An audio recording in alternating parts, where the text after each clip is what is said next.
Hi, good afternoon. I had posted several videos yesterday and they spoke of some pretty hard things. And I got some feedback and had some people like have asked me throughout the past year, how do you forgive? I have the woman support group. God just keeps bringing me people, women who are hurting and have been just a lot of things have happened to them, all different kinds of things, and they they have unforgiveness in their heart. A lot of us do, and they have asked me, "How do you forgive?" Okay, so no expert on how to forgive. I definitely have. God's brought me to a place that I have forgiven, but it took many, many years. And just in reflecting, I tried to forgive so many times. I personally tried to forgive. I tried to put it out of my memory. I tried to, forget it, deny it, pretend it wasn't there, out of sight, out of mind, and never really. Man, in all honesty, I asked God to help me, but I really didn't seek Him. I didn't have the relationship that I have with Him now, where He was able to give me that strength to do that and to show me the way. And honestly, forgiveness can only come when we can see ourselves as sinful and that we have done wrong and that God has forgiven us and showed us mercy. And if we cannot get to the place where we self-reflect and say, it might not even be the same situation that you are in or what happened to you where you have to forgive, like that person. It doesn't really matter what the sin is, okay? The bottom line is that we all have sinned and fallen short of the glory of God. And so when you get closer to God and He consumes your heart and your mind and your life, and you really have surrendered to Him, He will bring you to a place where you look at yourself and you say, didn't you do this? Or didn't you do that? And didn't you do this? That wasn't okay. That wasn't okay. Those were wrong. And, we have to say, we're not any better. Okay, so we've been forgiven.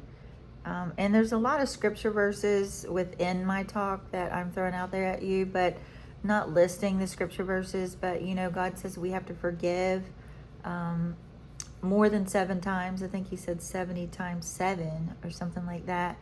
And so that, do the math. I don't think it was the number. It just was a way of saying you've got to continuously to forgive constantly over and over and over. And so, but the one thing that I found is that I could not do it myself. I was relying on Karen to change my heart, to change my mind, to change and I just couldn't do it. I'm human. I had to really surrender to God and then allow Him to work out the forgiveness thing in me. And that, didn't come instantly. It's just as I got closer to God, He revealed things in me that were not like His Son. And He brought it to my attention that, you can't be this way if you're walking with me. You can't do these things. You can't think this way. That's not okay. And to justify it or to explain it or whatever, it's just not an answer. There are no excuses with God. So when you are walking closely and walking in the Spirit, God reveals to you that this isn't part of Him. This isn't the Jesus way. And, we might try to say, oh, but there are no buts, guys. And forgiveness is so hard, but it's so freeing. It really changes a person when you forgive. That weight is just lifted, and that peace that passes just all understanding is just given to you. It's like the greatest gift. And to be able to look at that person and say, they hurt me bad, but I forgive them. And another part of forgiving, and I spoke about that in my yesterday's videos, was that you really have to understand why did they do it, why are they are the way they are. And forgiveness sometimes comes with our parents too.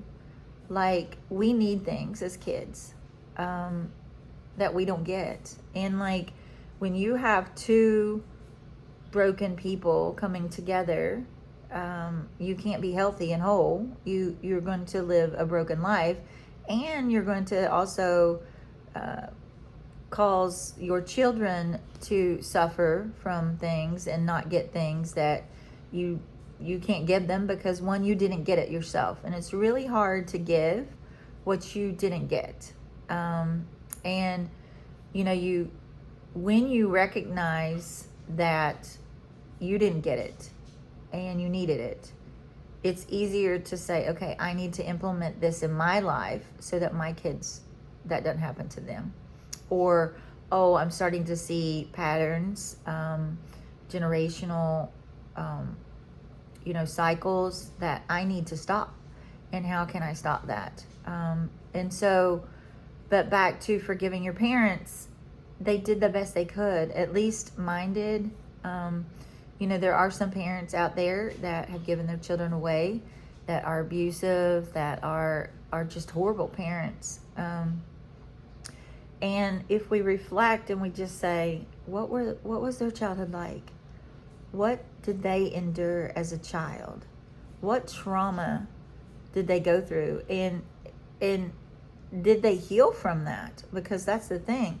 If you don't heal, you're most likely going to repeat that. You definitely can't give your best self if you are struggling in pain. And a lot of times you're totally unaware of this. My mom took care of people. Like, her mother was sick, her sister was sick, and at a very young age, my mom had to quit school and take care of her mother and then take care of her sister. And I just remember my mom just sacrificing her life to take care of others, and to where my mom never really got to be a kid. And my mom didn't really have anybody to take care of her.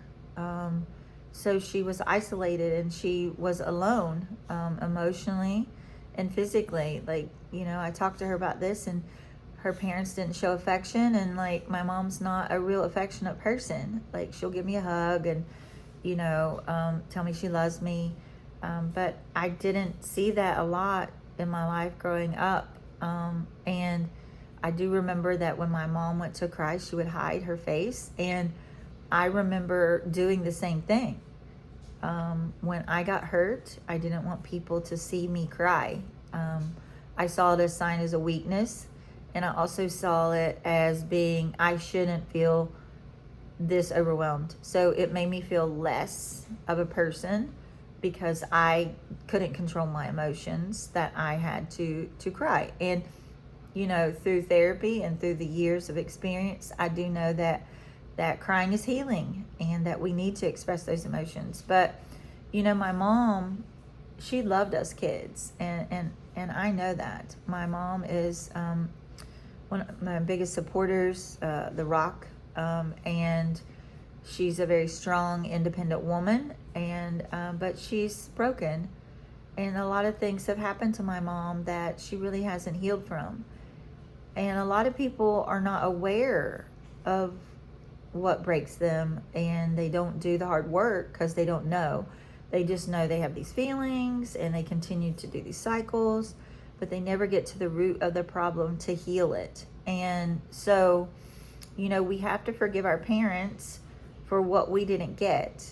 And if we can do that, then we can love them like we're supposed to. Even if you're in a family where you didn't get that love from them, when you are able to figure out the why, get to the root, and heal your heart because of that, you can say, you know, they really just didn't have the skills. They didn't have the awareness. They weren't given that themselves. And so, you know, that is a lot easier to be able to forgive someone when you recognize how they grew up, or what their past was, or, you know, how their parents treated them. And because we know most of us are adults, well, we all are, not, I mean, like, you're probably an adult if you're watching this, but most adults, we all have an inner child that has wounds. And we can deny that. We can ignore that. We can say that's goofy to even talk that. You know, I don't believe in all that stuff, but it's true.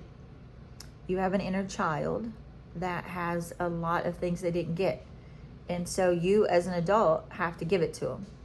And if your parents didn't give it to you, or your grandparents didn't give it to you, or you didn't get it, you can't, it's not healthy to go blaming. It's not healthy to say, well, my parents didn't give that to me, so therefore I'm like this, and I'm going to stay this way because they didn't give it to me. No, that's a victim mentality.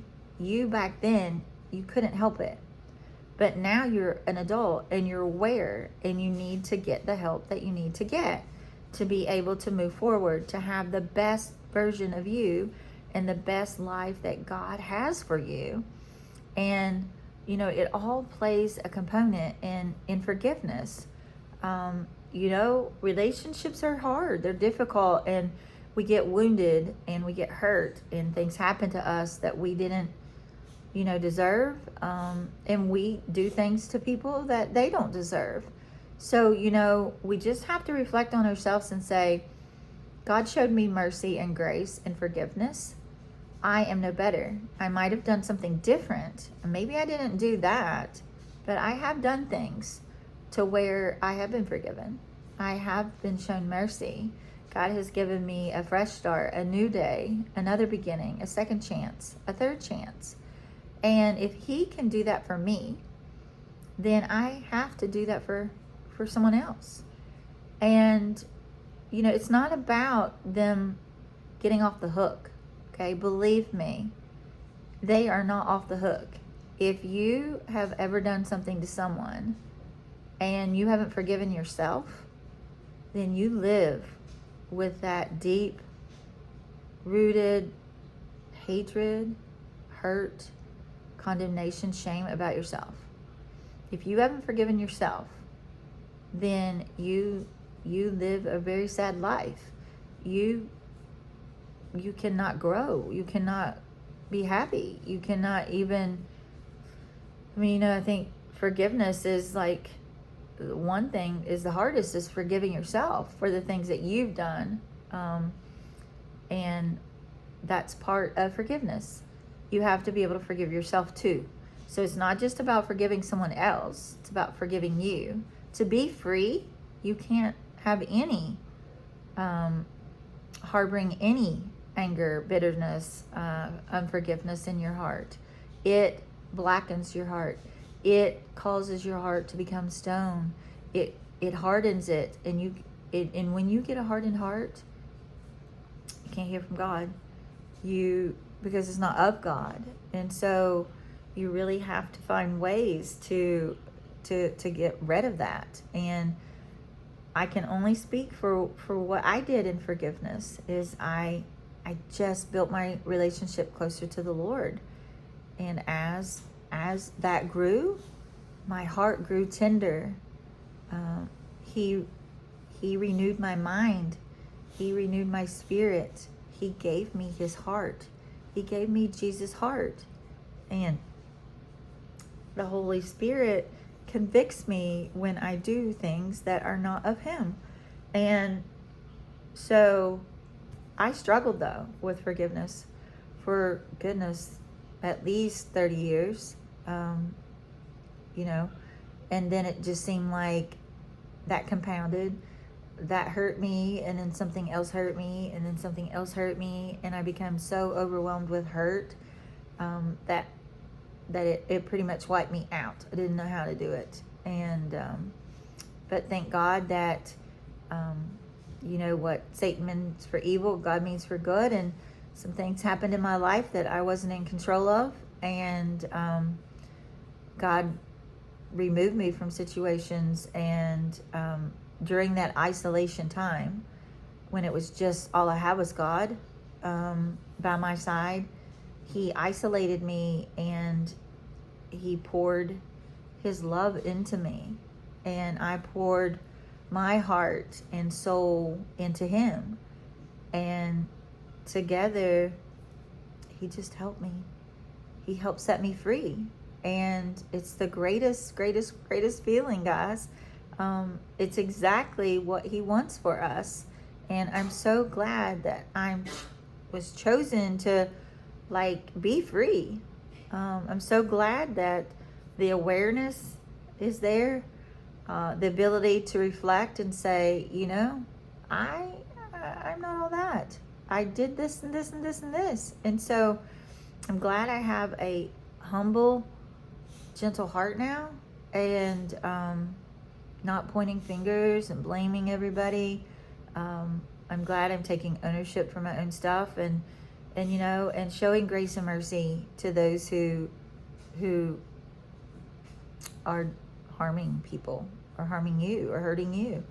And that doesn't mean, you know, forgiveness doesn't mean to keep yourself staying in that situation where you continue to get hurt. Okay, forgiveness is you've forgiven them. It allows you to move forward. It allows your heart to be free, and you know, that is a whole nother thing. Is once you forgive, and you know what, you don't need that sorry from them. Okay, you may never get a sorry from that person or persons. At least in my life, there's multiple persons in my life that I'm never going to get the sorry. I'm never going to get the answers I want. I'm never going to know the whole truth. I'm never going to, and I have to be okay with that. I have to say I'm choosing to forgive regardless of how they feel about me, or what they think about me, or what they've done to me. This forgiveness thing is about me and God and my life. It's not about anything that's owed to me. It's I'm going to do this because, number one, I'm choosing to do it. God requires me to do it. If I'm a disciple of His, I have to do it. And I just don't need it. I just don't need it. Just walking in obedience. I'm going to do what the Lord has told me to do. And He helped me do that. And so, you know, I hope these things help you to forgive. I do know that I've spent a lot of my life being angry inside, and knowing parts of why, but not knowing all of why. And it just changes the way you walk, the way you talk, the rooms that you are entered in, the doors that open for you. When you forgive, your life is transformed. It really is. God is able to take you and just pour into you, and it's just really good. So if you have any unforgiveness in your heart, I'm praying for you. I'm praying that you, and you know, it's not letting them off the hook at all. You know, even though they're getting off the hook, it's really letting you off the hook. It's allowing you to live your life happy and joyful and peaceful. And there's no price tag on that, guys. That is like winning the lottery. There's no amount of money that can be worth walking in forgiveness, walking with the Lord, looking at each day as a new day with excitement and zeal, and just thirsting after what God has for you, and just giving him your life. There is no amount of money. I am the richest person in the world, in my opinion. Like, I am so thankful. So materialistic things, they're nice, but I really don't care about them anymore. And my heart is just full of God's love, and I want to be faithful to him, and I want to take my life and use it, and let God, all those things that I've been through. Just this morning I said, God, wherever you want me to go, I'll go. Whatever you want me to do, I'll do. Just speak the word. And when I get the word, I usually speak it. Might take me a couple of days if I wrestle with it, but I'm ready. I surrender all. And that's the place you got to get. So I pray that you will get to that place of surrender. And it is when you lose your life that you gain it. And that's so weird, but that is so true. So I hope you have a good evening, and see you later.